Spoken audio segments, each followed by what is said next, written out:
Olá, eu sou a candidata Renata Carolina Mota Cardoso, ROIC, licenciada plena em Pedagogia e estou concorrendo ao cargo de professor pedagogo. Este que eu vou apresentar agora é o meu plano de ação pedagógico.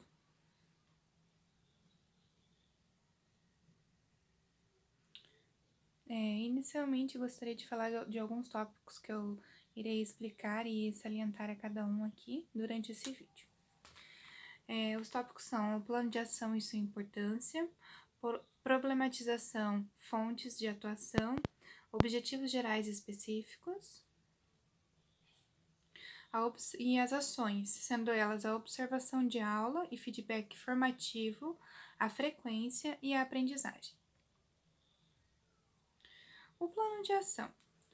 Um plano de ação escolar é um planejamento documentado que descreve como a organização vai priorizar suas atividades ao longo do ano e trabalhar para alcançar seus objetivos. Com um bom plano de ação escolar em mãos, a escola é capaz de agir com mais foco e eficiência, melhorando os resultados de todo o trabalho ao longo do tempo. Embora o plano de ação deva mapear todas as atividades e objetivos da organização ao longo tempo, ele também precisa ter espaço para mudanças imprevistos, tendo em vista assim como a Covid-19, que foi um caso em que as escolas tiveram que repensar o modo de ensinar a longa distância, né? Então, é uma forma de se adaptar também. O nosso plano de ação ele também tem que se adaptar se caso ocorrer alguma mudança ou imprevisto. E a importância de definir um plano de ação. Independentemente de quais sejam os projetos listados no plano de ação, o objetivo desse material é garantir que todas as pessoas envolvidas na operação dessa instituição de gestores e professores possam acompanhar e trabalhar juntos, rumo ao objetivo traçado. Similar ao plano de gestão escolar, esse material é essencial para que tanto as atividades administrativas quanto as iniciativas pedagógicas executadas pela escola estejam alinhadas e focadas em atingir os melhores resultados possíveis.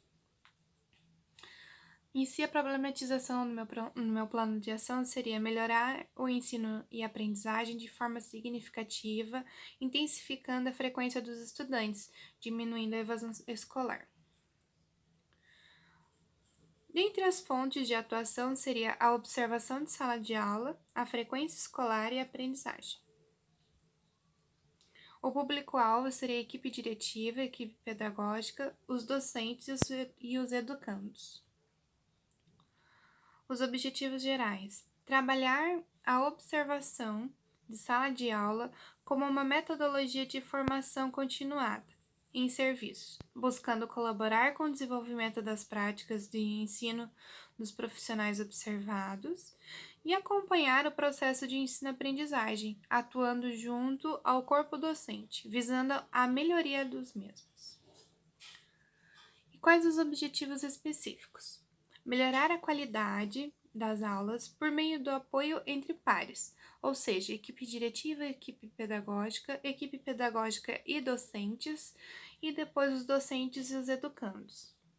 Trocar experiências e aperfeiçoar a prática profissional, contribuir e aprender com os professores, fortalecer o trabalho pedagógico, promovendo um ensino adaptado às condições de aprendizagem aos estudantes, possibilitar aos docentes a ressignificação do trabalho a partir do que vivenciam, identificar as possíveis causas do baixo rendimento e evasão escolar, buscando os encaminhamentos necessários à superação desses problemas, melhorar a comunicação aluno e comunidade, buscando a construção de um ambiente acolhedor e receptivo.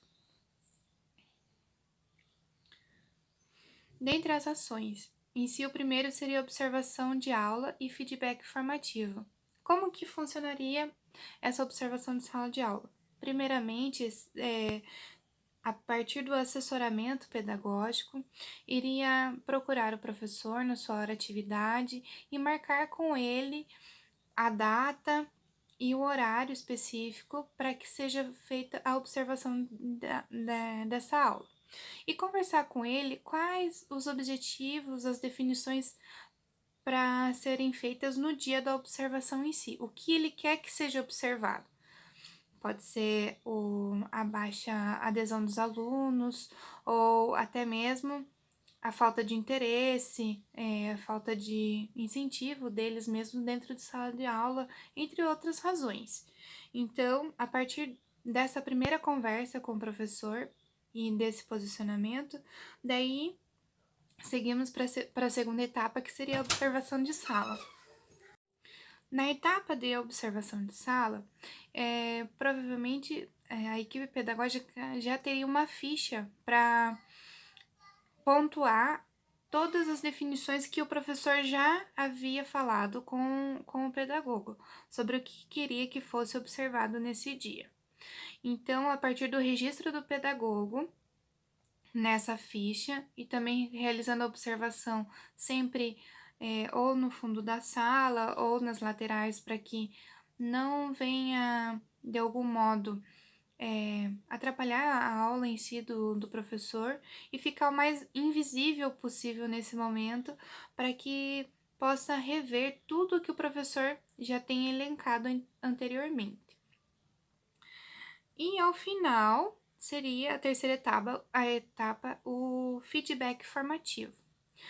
Tendo em vista que essa observação não é de forma de julgar se o professor está realizando uma boa aula ou não, mas em si de dar sugestões para esse professor, para que essa aula e esse aprendizado para o aluno, o educando, seja o mais efetivo possível e que ele possa aprender e desenvolver nessa aula com esse professor.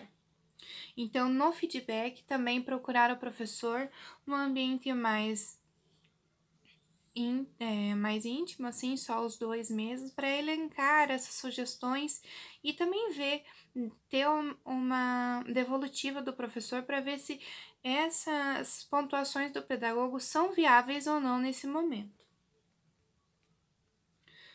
A segunda ação seria a frequência escolar, né? Dentro da frequência escolar, é importante estabelecer com a equipe pedagógica a busca ativa diária ou semanal, acompanhando semanalmente ou diariamente, utilizando ferramentas como o LRCO e o Power BI. O acompanhamento de frequência, né? Tendo em vista que, assim, se a criança tem 5 faltas consecutivas ou 7 faltas alternadas, é imprescindível que haja o contato familiar para investigar os reais motivos dessas ausências. Caso as faltas persistam ou não consiga contato e seja esgotada todas as possibilidades de busca ativa, será realizada a inserção deste estudante no sistema SERP, de rede de proteção. Construir instrumentos que garantem efetivamente a assiduidade escolar, promovendo o diálogo com a comunidade escolar, abordando a importância do estudante na escola e elaborando estratégias e ações conjuntas com o intuito de fomentar o engajamento escolar dos estudantes. E por último, a aprendizagem. A análise de dados de rendimento escolar e avaliações externas seriam realizando a leitura e análises detalhadas de resultado das avaliações, com isso considerando o diagnóstico obtido e reconhecendo as dificuldades dos estudantes, planejando o trabalho necessário para a superação e melhoria desses resultados.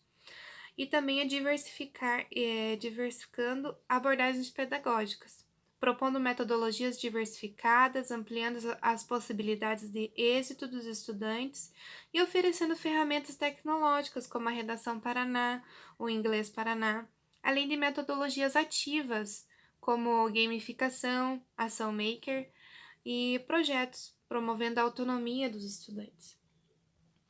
Além disso, é imprescindível também o diagnóstico dos estudantes com defasagem na aprendizagem, para o encaminhamento para programas como o Mais Aprendizagem.